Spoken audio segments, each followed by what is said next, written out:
Selamat malam teman-teman. Ketemu lagi ya. Assalamualaikum warahmatullahi wabarakatuh. Malam. Sebelum kita awali kelas kita malam ini, kita berdoa terlebih dahulu sebagai wujud kesyukuran atas nikmat, rahmat, dan kepahaman dalam mengikuti kelas kita malam ini. Berdoa silakan. A'udzubillahi minasyaitonirrajim. Bismillahirrahmanirrahim. Rabbi zidna ilma warzuqna fahma birahmatika ya arhamar rahimin. Amin. Mbak Eni, monitor. Assalamualaikum Bang. Waalaikumsalam. Monggo Kang. Oke, Bismillahirrahmanirrahim. Assalamualaikum warahmatullahi wabarakatuh. Selamat malam ya. Selamat malam. Malam ini kita masih sama Kak atau Bu Eni ya dari Jawa Timur.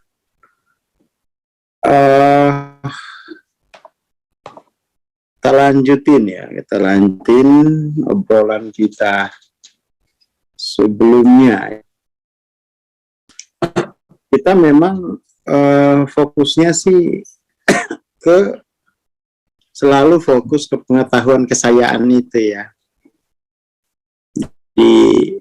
Kita akan eksplorasi itu terus-menerus dan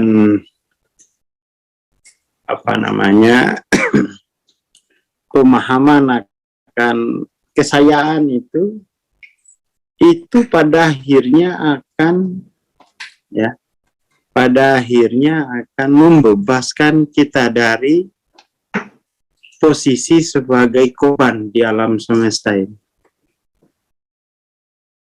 Jadi ya kita di PCI udah 5 tahun, gerakannya ya kamu bukan korban, kesayaanmu itu bisa kamu isbatkan bisa disebatkan pada yang batil atau pada yang hak gitu ya. Dan yang paling penting adalah pada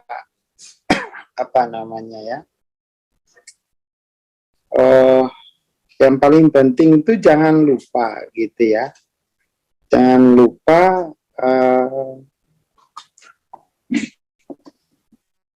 dirinya bahwa seluruh itu terjadi dalam konteks kesayaan. Jadi kalau kesayaannya itu pengalamannya buruk, coba diperiksa kesayaannya, karena itu terjadi dalam konteks kesayaan.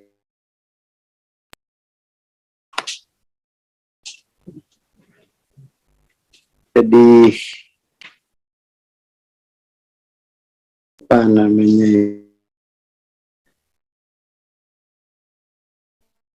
ya ini bukan via, ini harus eksplorasi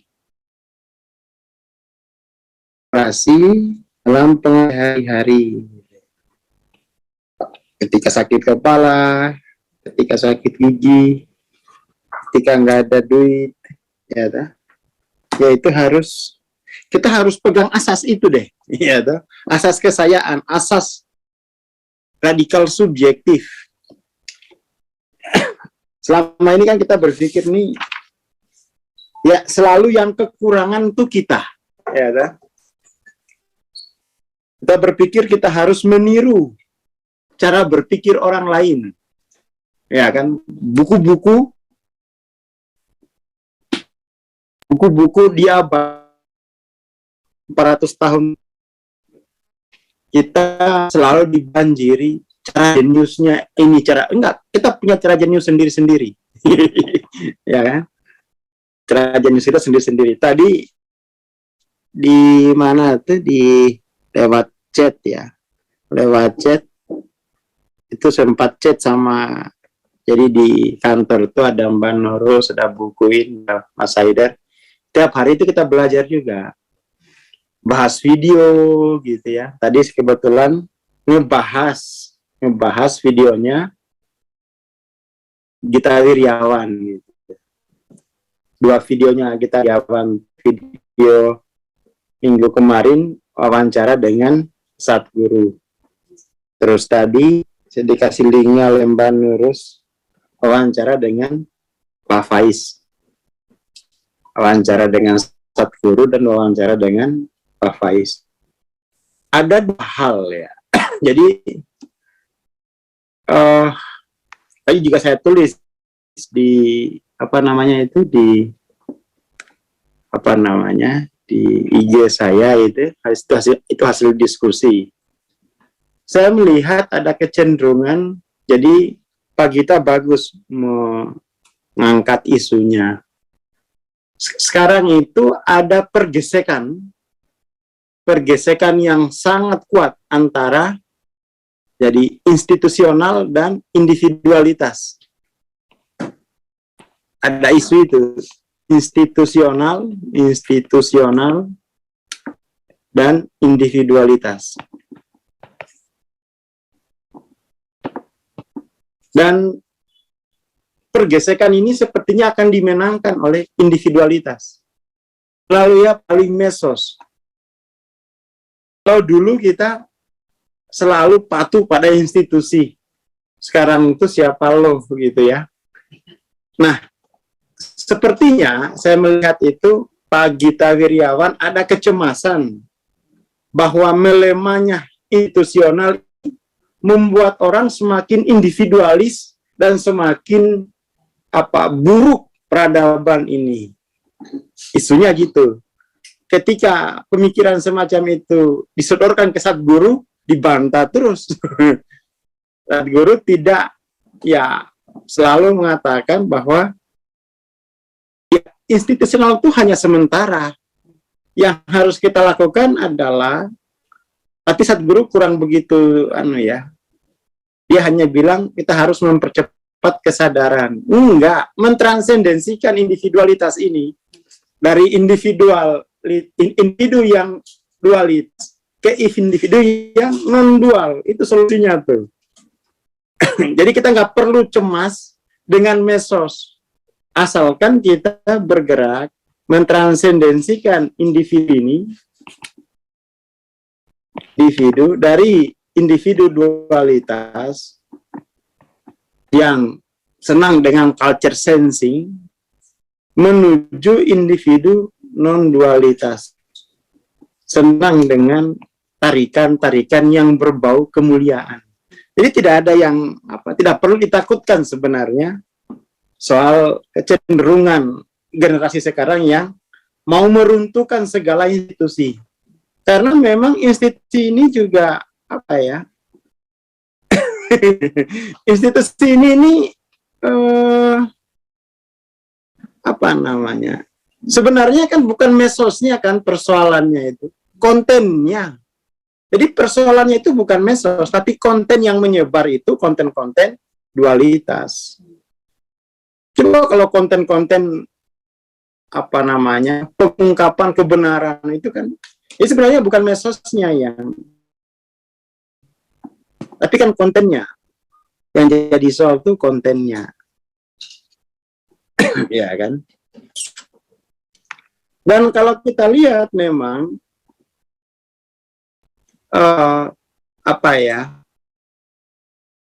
institusional itu juga, kita pernah nggak baca cerita kemarin itu ada gadis Korea Utara nonton drakor Kolsel, dibunuh atas nama institusi negara, nyawa hilang begitu aja gitu. Itu kan korupnya. Iran misalnya kan, institusionalnya mengeras, itu hak-hak individu juga hilang begitu saja gitu. Dan itu sepanjang peradaban tuh kita melihat atas nama institusi berapa miliar nyawa yang hilang tuh selama Perang Dunia Pertama, Perang Dunia Kedua. Jadi institusional ini ini mengancam sebenarnya, tapi memang harus ada ya.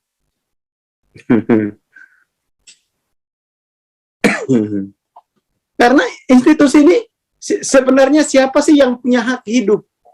Institusi atau pribadi? Ya pribadilah yang punya hak hidup. Yang akan mempertanggungjawabkan hidupnya itu pribadi-pribadi, bukan institusi. Ya kan? Institusi ini kan ini hanya mengatur kepentingan publik. Yang punya hak hidup di bumi ini, di planet ini pribadi gitu, bukan institusi. Institusi nggak akan ditanya man robuka. Kalau individu itu setiap individu akan ditanya man robuka. Kemudiannya langsung disiku, gitu kan. Jadi itu inti dari peradaban itu pribadi loh, bukan institusi. Institusi itu kan kita bentuk, kita yang bentuk. Malah sekarang institusi yang membentuk manusia kan. Nasib manusia kita serahkan ke institusi. Padahal itu awalnya kita yang bentuk. Tapi lama-lama dia jadi monster yang memangsa manusia. Atas nama individu, atas nama institusi, contoh kasusnya Pak Sambo. Orang kan takut institusinya. Pak Sambo ini bintang 2, individu-individu tidak bisa menegakkan haknya gitu. Iya kan?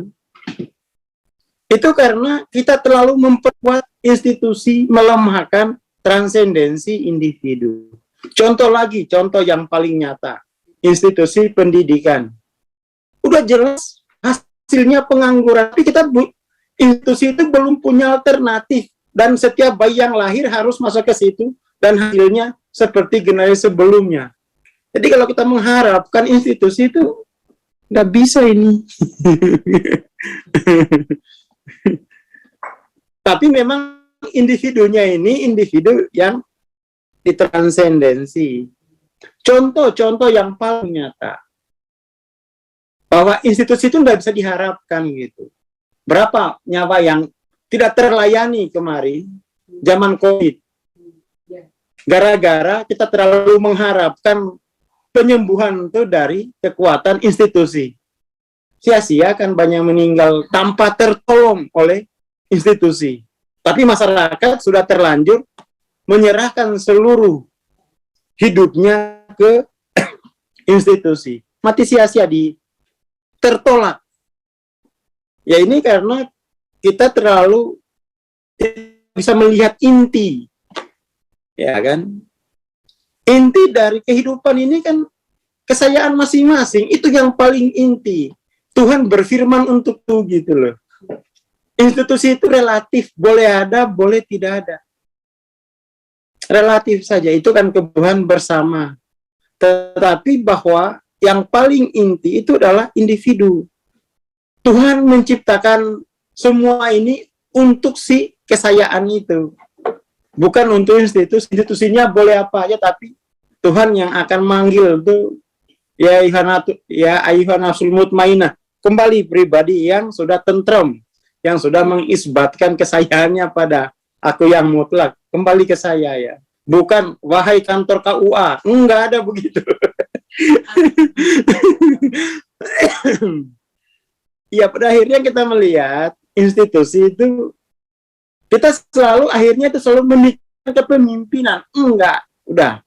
Fokus pimpin diri masing-masing. Setiap jiwa itu adalah pemimpin bagi dirinya. Itu kan konteksnya kesayaan ya. Kita nggak disuruh milih raja yang baan, enggak. Setiap diri itu kita adalah pemimpin. Dan masing-masing kepemimpinan itu dimintain pertanggungjawaban. Itu kan konteksnya kesayaan. Ya apalagi sekarang itu sudah apa ya, kehabisan ide. Jadi kalau kehabisan ide institusi itu cenderung represif sekarang, korup. Itu juga kan yang dikritisi Canun, negara ini gimana sih? Ini kan negara ini milik rakyat. Kok sekarang rakyatnya yang diperbudak sama negara? Itu juga kritikannya Canun. Jadi sebenarnya pemahaman akan kesayaan ini luas loh dampaknya. Dari urusan batuk-batuk pilek, sampai urusan tata negara ini, sampai tata peradaban, tata makhluk. Tata makhluk. Itu penting ya, itu penting. Nah, persoalan-persoalan tentang ini, ya, tentang kesayaan ini, itu teman-teman coba deh dibaca di buku-buku apa namanya itu Divine Matrix, bahwa apalagi di buku Breaking the Habit, Science of You gitu ya, sains tentang kesayaan. Itu harus betul-betul bisa dipelajari, dan itu kemudian karena itu konteksnya kesayaan, semua pengalaman jiwa itu berharga. Dan sifat pengetahuan itu adalah eksplorasi kesayaan, bukan kemudian tuh apa namanya kita mengumpulkan informasi dari luar untuk menjawab soal orang lain. Siap ya kan? Jangan. Kita menyelesaikan misi kita sendiri gitu. Ya, kata kuncinya itu maju mundurnya peradaban itu terletak pada tingkat kesayaan itu gitu. Kita lihat ya, tidak ada peradaban yang abadi di dunia ini. Peradaban Islam yang fokus institusi remuk juga. Peradaban Yunani yang fokus pada institusi remuk juga. Sekarang ini peradaban Barat yang fokus institusi remuk juga. Karena kenapa? Oh, yang abadi itu jiwa kok, bukan peradaban. Planet aja mau kiamat, tapi jiwa tetap hidup. Oh, planet aja mau kiamat, tapi jiwa tetap hidup gitu kan. Oke, itu poin-poinnya gitu. Jadi menyambut 2023 ini, isu kesayaan tuh harus menjadi gerakan Indonesia gitu ya. Konteks kesayaan ini harus menjadi gerakan di negara kita gitu ya. Kita nggak usah bahas kuantum-kuantuman, tambah bulat orang kita itu lihat kuantum. Ngomong berhitung aja nggak bisa. Ini dia kuantum. Tapi kalau kesayaan bisa orang kita itu. Semalam ngobrol sama Pak Kusnadi tentang kesayaan ini. Beliau cerita. Ketika dia berdoa ngomong Allah, nggak ada bayangan sama sekali, nggak ada koneksinya kemana. Tapi ketika ngomong panjenengan, ya Allah, langsung connect. Allah itu pribadi, panjenengan. Orang Jawa dulu itu manggil Tuhan tuh panjenengan. Karena apa? Itu panggilan pribadi gitu. Berdoanya orang dulu itu langsung klik. Kalau orang Muna bilang kasemimihano, sama itu dengan panjenengan. Sama itu, sama saja. Itu artinya bahwa Tuhan itu adalah pribadi. Jadi konsekuensi dari cara bereksistensi, cinta sebagai cara bereksistensi, konsekuensinya itu diri kita menjadi pribadi dan Tuhan juga harus menjadi pribadi karena dia berhadapan dengan pribadi. Itu apa ya? Dan ketika Tuhan itu kita panggil dengan panjenengan, sebenarnya tidak butuh dalil itu. Karena itu hubungan yang langsung. Berbicara langsung itu. Tidak butuh dalil apapun untuk itu sebenarnya. Karena sudah langsung pribadi dengan pribadi. Ya kan? Tidak butuh dalil. Dalil itu hasil percakapan pribadi dengan pribadi. Kan gitu. Sekarang kan malah enggak ini. Pribadinya ini tidak berharga, yang berharga dalilnya. Loh, ini gimana gitu. Pribadinya itu boleh halal darahnya, ini dalil. Loh, padahal dalil itu kan itu percakapan pribadi dengan pribadi. Walah Gusti, itu pribadi banget gitu ya. Justru kita orang-orang tua kita dulu dengan Tuhan tuh cair-cair aja kok hubungannya. Sekarang aja hubungan tuh jadi rumit. Tuhan digambarkan penghukum, kalau di desa-desa ya halus hubungannya. Panjenengan, ya kan? Walah Gusti. Itu kan hubungan yang akrab, yang cair. Kita kembali ke situ aja. Kita kembali ke bahwa kita ini pribadi dengan pribadi. Ya kan? Tapi memang nggak boleh pribadi itu bertahan di dualitas. Itu rusak peradaban, rusak semuanya. Kalau pribadinya tidak transendensi ke non-dualitas. Dan ini memang cobalah ya, rame-rame kita teliti dampak pribadi non-dualitas terhadap penyakit-penyakit di alam raya ini. Kita coba teliti bareng-bareng senegara gitu. Jadi nggak usah lagi kita memasrahkan tanggung jawab hidup kita ke institusi. Mari kita ikut sertakan. Soalnya kenapa? Institusi itu tidak mengikut sertakan seluruh pribadi loh. Hanya yang tertentu saja yang diikut sertakan. Kita nggak boleh itu megang masuk ke lab, nggak boleh. Dia diikut sertakan. Padahal kehidupan ini itu harus melalui keikutsertaan semua kesayaan itu. Wong ini hadiahnya kesayaan kehidupan ini. Tuhan kan membuat drama ini untuk menyenangkan cintanya itu kan, si kesayaan itu. Kok sekarang malah jadi korban di alam semesta, sakit nggak sembuh-sembuh, cuci darah udah bertahun-tahun nggak sembuh-sembuh. Itu kan karena persoalan itu, kesayaan itu tidak dihidupkan. Yang dihidupkan tuh merek obat. Jadi merek obat itu segalanya dalam dunia modern. Merek obat ini, merek ini, cap ini, nggak ada cap-capan. Itu kan penguatan institusi. Sekesayaan ini selalu jadi tidak berharga gitu ya. Dan itu teman-teman, karena konteks kesayaan, teman-teman tuh nggak bisa lagi pangku tangan. Ya wes, karena konteksnya kesayaan, seluruh nggak boleh ada yang dia baikan kehidupan. Dia jadi khalifah dalam konteks kesayaannya. Nggak bisa lagi, saya nggak usah belajar matematika, nggak bisa. Belajar semuanya. Kalau mau meningkatkan ya, vitalitas kesayaannya itu, nggak boleh ada ilmu yang tidak tahu. Nggak boleh lemah. Nggak boleh nyerahkan tanggung jawab ke siapapun. Karena semua kehidupan itu adalah dalam konteks kesayaan masing-masing. Ini penting gitu ya.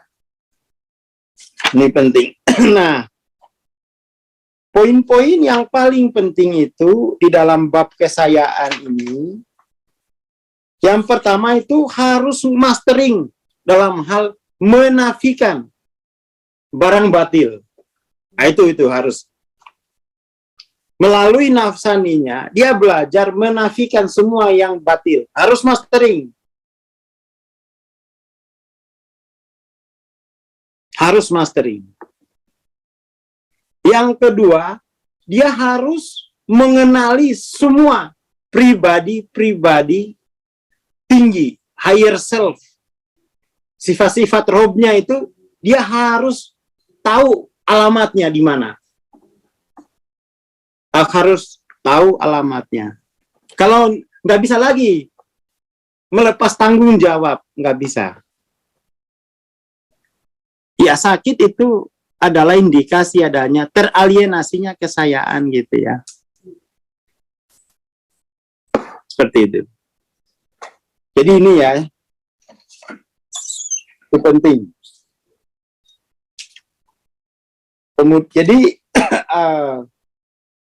Jadi si kesayaan ini harus 850 plus. Iya itu pribadi higher self semua itu. Jadi bisa bikin ilmu sendiri dia.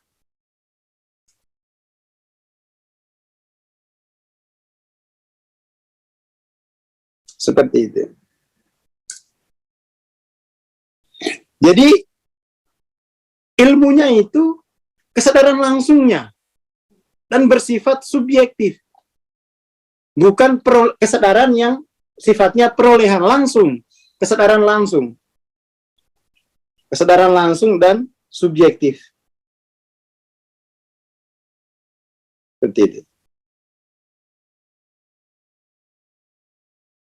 Jadi manusia itu sesuatu yang sadar akan pribadinya sendiri gitu ya. Bukan objek dia. Bukan objek. Dan itu memang teman-teman harus bergerak sendiri ke sana karena kesadaran langsungnya. Jadi catatan hari ini kesadaran kesayaannya itu ngapain? Itu harus dicatat gitu. Nggak boleh saya serahin ke Tuhan saja loh. Kok malas sih? Iya kan? Nggak bisa begitu. Dia harus selalu kesayaan itu berdialektik dengan Tuhan gitu. Dialektika. Selalu bertegur sapa dengan Tuhan. Harus seperti itu. Hari ini berapa kali bertegur sapa dengan Tuhan? Apa yang diobrolin? Ya masalah evolusi, bos. Ya saya punya jurnal sendiri, bukan jurnal, kita di kantor itu ada obrolan-obrolan. Dengan situ kemudian tuh kesadaran langsung akan apa, kesadaran pribadi yang mana yang belum saya bisa akses, ya kan? Ya harus seperti itu gitu. Pokoknya tidak pakai perantara-perantara gitu ya. Nggak usah pakai macam-macam konsep, langsung pribadi sama pribadi.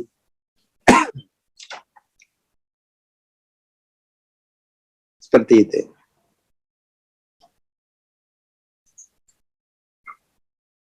Jadi, konsekuensi dari cara bereksistensi cinta itu ya, cinta sebagai cara bereksistensi itu, akhirnya membawa diri kita sebagai pribadi dan Tuhan pun sebagai pribadi. Itu poin. Dengan begitu itu si kesayaan tuh dia kreatif, berani, ada keberanian, ada courage, ada kreativitas. Dan itu kemudian si kesayaan ini nggak usah ikut-ikutan kontes kesayaannya orang lain. Itu intinya. Kalau fokus pada kesayaan, tidak ada lagi istilah itu. Follower, nggak ada followernya. Semuanya adalah kreator. Nggak ada lagi haters itu. Itu konsekuensi kalau ketika orang itu jadi follower, dia sedang menggadaikan kesayaannya. Kesayaanku nggak penting, yang penting kesayaannya orang lain. Nah, itu konsekuensinya. Tuh. Jadi orang tua aman. Anak-anak nggak akan ikut-ikutan lagi. Kenapa? Dia menghayati betul betapa mulianya kesayaan itu. Ngapain aku ikut-ikut? Wong sana juga punya kesayaan, kan gitu. Jadi ada otonomi. Ya. Ada otonomi dia. Nggak usah pusing lagi isu globalisasi, nggak ngepek. Semua orang sudah sadar, apa globalisasi? Wong itu kesayaanku. Seluruh alam tampak, alam tak tampak itu dalam konteks kesayaanku. Ngapain saya takut? Kamu takut-takutin saya soal masa depan. Apa urusanmu gitu kan? Apa urusanmu?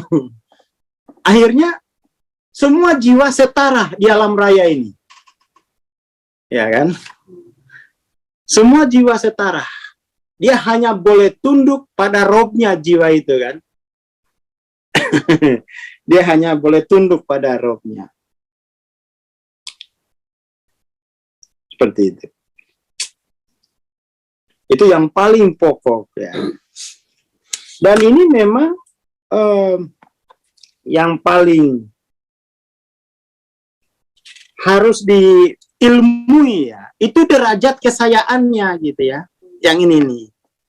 Derajat kesayaannya itu. Harus diilmuin. Semuanya. Nggak boleh diabaikan. Kalau harus jual rumah untuk mempelajari derajat kesayaan, jual lah itu. Masa lebih berharga rumahnya daripada kesayaannya.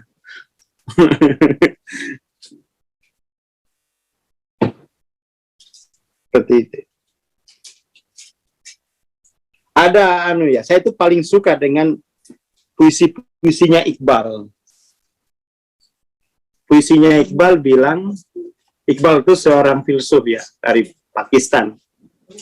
Dia bilang tuh, jangan kau gadaikan dirimu ke berbagai pabrik gelas di belahan barat. Buatlah sendiri cawan dan kendimu, walau hanya dari tanah liat. Kerennya Iqbal. Jadi, meskipun hanya pakai, apa namanya itu ya, kalau di sini apa namanya? Diserut sendiri bengkoang itu lebih mulia daripada kamu ikut-ikut merek orang lain gitu. Karena dalam parutan bengkoangmu itu ada energi kesayaan. Yaitu visinya Iqbal ya. Jangan kau gadaikan dirimu ke berbagai pabrik gelas di belahan barat. Jangan jadi konsumen. Karena itu kamu menghilangkan potensi kesayaanmu. Buatlah sendiri cawan dan kendimu, walau hanya dari tanah liat. Kalau konteks sekarang, skincaremu itu bengkoang diparut rapopo. Yang penting itu ada kehadiran keilahianmu di parutan bengkoangmu itu. Mati artis itu. Timun diparut pokoknya wes. Semua jambu biji diparut wes pokoknya olesan. Ini konteks kesalahan lagi. Itu visinya Iqbal gitu ya. Jadi ada lagi puisinya Iqbal gitu. Tuhan menciptakan dunia, manusia membuatnya lebih indah. Kerjasama. Lalu kemudian, apakah manusia ditakdirkan untuk menjadi saingan Tuhan? Bukan saingan. Tapi ini cinta hubungan yang intim gitu ya. Seperti itu. Jadi itu ya perlu kita baca puisi juga, jangan penyakit terus yang dibaca gitu ya. Ya gitu. Biar kencang pakai masker putih telur ya, monggo. Kita ini kan kehilangan kreativitas. Karena semuanya kita akhirnya itu mengalami penyakit baru sekarang. Penyakit secara kolektif, xenocentris. Semua dari barat pasti mengalahkan kita. Ya kan? Xenocentris. Budaya kita itu rendah. Budaya mereka tinggi. Itu kan konstruksi sosial, bukan kenyataan. Anak-anak sekarang itu udah tidak lagi menghormati tanah di mana dia lahir. Harusnya kan setara. Nggak ada yang lebih tinggi. Itu mereka ya nge-branding sendiri, ya, bilangnya lebih tinggi. Ya kan? Ini bagus sekali ya. Tak mengapa lauteri, asal dapat mancing sendiri. Wah, mantap saudara ini. Ya jadi, ya tolong dibaca lagi itu. Dibaca lagi buku Hawking itu ya, bahwa kehidupan itu bergerak dari dalam konteks kesayaan, dalam aliran potensial aktual gitu. Indonesia itu selalu, udahlah penyakit xenocentris ini tidak ada obatnya ini. Mulai dari nama-nama itu sudah nama-nama barat semua sekarang sama nama Arab. Xenocentris. Ya kan? Itu sudah xenocentris. Udah kalau bukan nama Arab, nama barat gitu. Nama Jawa itu udah nggak ada, Ngatemi, ya Payem udah nggak ada gitu. Sudah nama-nama luar. Karena kita menganggap mereka lebih tinggi derajatnya daripada kita. Nah, kesayaannya sudah digadai. Ya kan? Kita selalu merasa hasil batin kita itu selalu lebih rendah dibanding daripada hasil batin mereka. Gitu kok bilang sukses. Nah, Pak Ijo itu udah nggak ada lagi namanya. Riyadmi, nah ini bagus dari Jawa gitu ya. Jan Etes, nah bagus.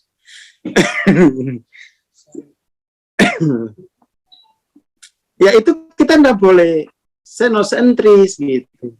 Itu penyakit jiwa gitu ya. Tapi atas nama modernitas. Coba apaan coba sekarang tuh? orang selalu bilang, kenapa kalau ke Singapura tuh selalu lebih mewah daripada katakan tuh ke Singaparna. Itu xenocentris itu. Di sana ada apa sih? Nggak ada kali di Singapura. Nggak ada bebek di sana. Adanya gedung-gedung aja kan. Tapi kita selalu bawa ke Singapura itu lebih bergengsi daripada ke Singaparna. Buang-buang duit.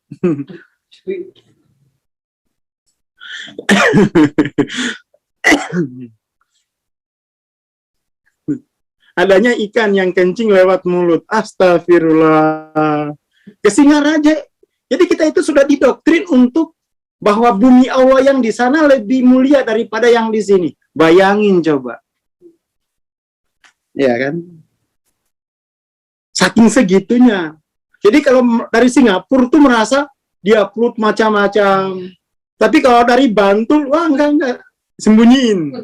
Seolah-olah Bantul tuh memalukan gitu ya. Ada kecenderungan itu yang diperagakan para artis-artis itu. Mereka semakin terjebak dalam apa ya, pengalienasian kesayaan mereka. Bukan hanya artis sih, sama aja sebenarnya. Ya kan? Sama aja sebenarnya. Dan itu makin merisaukan loh. Kalau kemudian kopi pinggir kali itu nggak ada yang datang, tapi kopi Riverside, oh itu ramenya gara-gara Riverside-nya. Aduh. Kasava frit gitu ya. Kentang goreng, pohung goreng aja. Tapi itu kita merasa bahwa kata pohung itu lebih rendah dari derajatnya daripada kasava. Padahal loh sama-sama itu kreasi jiwa kita sendiri. Pohung. ST 5.000, ST 50.000 lah ya ini. Ini kita sudah kena rooftop, loteng. Aduh. Ya kita mengalami bunuh diri pasif secara budaya loh itu. Besok kalau saya jadi bupati, seluruh kafe pakai bahasa daerah sendiri. Pohung, telo, nggak usah neko-neko. Kalau orang Inggris nggak tahu, ya wes, saya masuk. Inilah Indonesia gitu kan. Kamu yang belajar, bukan kita yang kok kita mengalienasi diri secara massal tuh. Kok bangga gitu. Nasi jinggo, wah.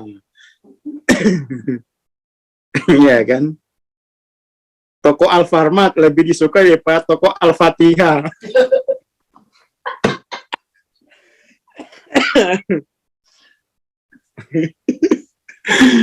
Aduh, telo Pak. Ya ini harus ini telo, walang, kimpul. Apa sih revolusi mental? Revolusi mental malah xenocentris terus nggak jelas. Telo, walang, kimpul apa meneh? Karena kita itu kalau produk hasil kreatif kesayaan kita, dibilangnya desoni, katro. Tapi kalau mereka bagus ini dari luar negeri, itu pengalienasian kesayaan. Nasi Padang, lama bana, ya bagus. Omelete, ya, telur dadar. Omelete. Kambose, sinonggi, itu kan kreativitas kesayaan batin kita. Kenapa kita minder gitu? Kampus-kampus juga sih ini nggak ngajarin ini. Apalagi kampus. Itu semua literaturnya dari luar negeri. Kalau produknya sendiri dibilang ini kuno. Sama aja itu. Sama aja. Apa? Shrimp pas petis. Loh kita lebih kreatif loh aslinya itu. Cuma itu tadi penyakitnya xenocentris. Semua buatan kita itu pasti dari jin. Prambanan dari jin, Borobudur dari jin. Semua dijinkan gitu. Ya kan? Keris dari jin. Itu xenocentris. Dalangnya itu ya apa ya ustadz juga biasanya. Ya kan? Gimana kok konteks kesayaan dijin-jinkan itu. Ya kan? KP abnormal, sego jagung, ya. Itu tuh harus dihidupkan gitu. Sarapan tiwul, gatot. Nah, itu kan konteks kesayaan kita gitu loh. Kenapa kok kita buang gara-gara pizza?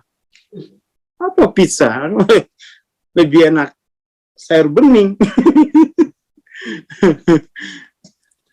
Papeda sagu. Jadi kesayaan ini mulai dari apa ya? Jadi kesayaan itu mulai dari urusan nama-nama sampai ke peradaban tuh harus disembuhkan dia. Nggak boleh lagi ada orang yang merasa bahwa Ngadio itu lebih rendah daripada Dion. Nah, teman saya kan orang kuli susu, namanya Ngadio. Sampai di Jogja itu jadi Dion.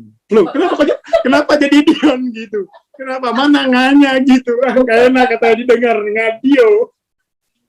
Digantinya jadi Dion. Aku aja kaget siapa itu Dion ini. Kan waktu dulu zaman nerima surat itu loh. Kepada yang tercinta Dion. Siapa Dion ini? Oh Ngadio.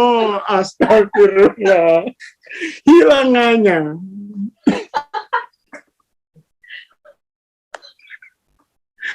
Aduh. Teman saya dari kuli susu. Ya itulah, kita tuh mengalami penyakit itu. Karena kita tidak menghargai konteks kesayaan secara individu maupun secara budaya. Boy Min, menjadi Min Boy. Ini penyakit sebenarnya, Min. Nah, Dino, jadi dinosaurus. Nah, ini harus disembuhkan loh. Jadi kesayaan itu udah hanya ngurusin soal psikoterapi, enggak. Semuanya dibahas. Semuanya dibahas. Jangan minder. Kenapa kita yang minder gitu? Wong kita punya kesayaan kok, konteks kesayaan gitu ya. Jadi ini harus disembuhkan. Betapa kita ini telah sangat-sangat bunuh diri, pasif secara kolektif. Mulai dari Ngadio jadi Dion. Itu penyakit. Merasa kesayaannya nggak keren gitu. Merasa kesayaannya nggak keren hanya gara-gara namanya Ngadio.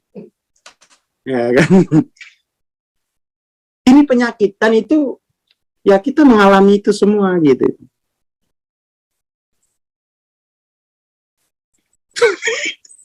Ini ada laporannya di Masjid Sudirman dulu tamirnya dipanggil Kak Bang. Dipanggil Kak. Jadi kalau Kusnadi dipanggil Kak Kus. Dipanggil Kak Kus. Riatmi jadi Ria gitu ya. Aduh.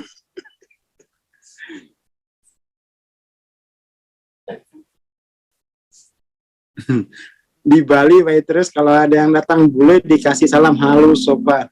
Kalau yang datang orang lokal itu biasa aja. Ya itu sudah xenocentris. Gitu kok kita mau bilang mau mimpin peradaban gitu ya. Kalau di kantor harus bilang meeting jangan rapat. Iya itu mulai.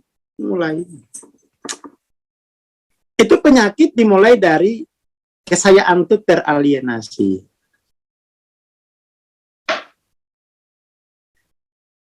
Jadi kalau semua dari barat itu pasti benar kesayaan mereka. Kalau dari mbah kita tahayul katanya. Ah itu enggak jangan. Ya pokoknya ini 2023 Indonesia revolusi kesayaan. Jenny. Nah, di kantor ada lagi. Namanya bagus-bagus. Siti Rodatul Jannah. Diganti Jenny.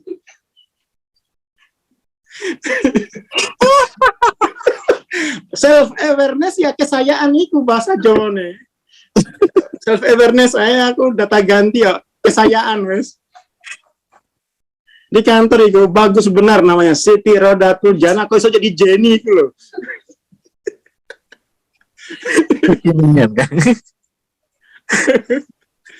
Ya ini kita, waduh, pokoknya kena ini sistem kesayaan kita itu remuk, dan ini kita harus bangun sendiri.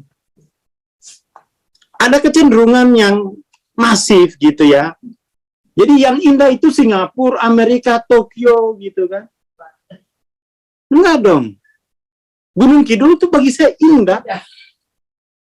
Kenapa? Lu sana saya punya sanat gitu kan. Anak-anak sekarang itu, wong dia nggak punya sanat di sana kok. Kok bisa mengagumi itu dari mana? Wong tidak ada hubungan historis. Kalau orang Muna bilang itu tumbale. Tumbale itu tumbuh di tempat yang salah. Harusnya kan yang dikagumi itu yang ada jejak historis leluhurnya. Bukan kemudian kagum tanpa ada alasan historis hanya gara-gara iklan. Itu kan aneh ya. Kesayaannya diwarnai dari luar. Jangan lagi ya.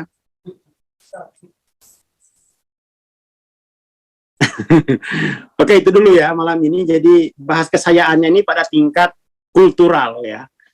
Jadi kesayaan itu dia tidak ada matinya. Mau bahas apa aja oke. Puisi oke, bahas penyembuhan oke. Bahas penyakit jiwa kan soalnya itu. Penyakit jiwa. Penyakit kesayaan. Ya ini kita harus pulihkan bareng-bareng. Karena pulihnya konteks kesayaan itu pulihnya seluruh alam semesta ini kan. Kalau pulih konteks kesayaannya ilau lah, maka kemudian energi kreatif keilahian itu mengalir ke seluruh alam semesta, ke pohon, ya kan, ke Sinonggi, Kambose, tadi juga yang nulis Kambose. Jadi nggak minder orang kita itu, ya kan, nggak minder. Dan kita itu aneh, urusan sepak bola itu, giliran Maroko menang, alhamdulillah doanya ibu-ibu di sana dikabul. Nah sekarang kalah gimana tuh? Berarti nggak dikabul, doanya ibu-ibu Prancis yang dikabul. Aneh gitu orang kita itu, apa ya? Jadi urusan sepak bola itu udah kayak surga neraka aja itu pokoknya. Oke lah, itu dulu ya. Terima kasih. Nanti jam 8 ini ada kelas lagi. Assalamualaikum warahmatullahi wabarakatuh. Terima kasih Bapak. Terima kasih teman-teman. Insya Allah kita ketemu besok pagi ya. Ditunggu aja pengumuman dan informasinya itu. Terima kasih. Assalamualaikum warahmatullahi wabarakatuh. Selamat malam dan selamat beristirahat.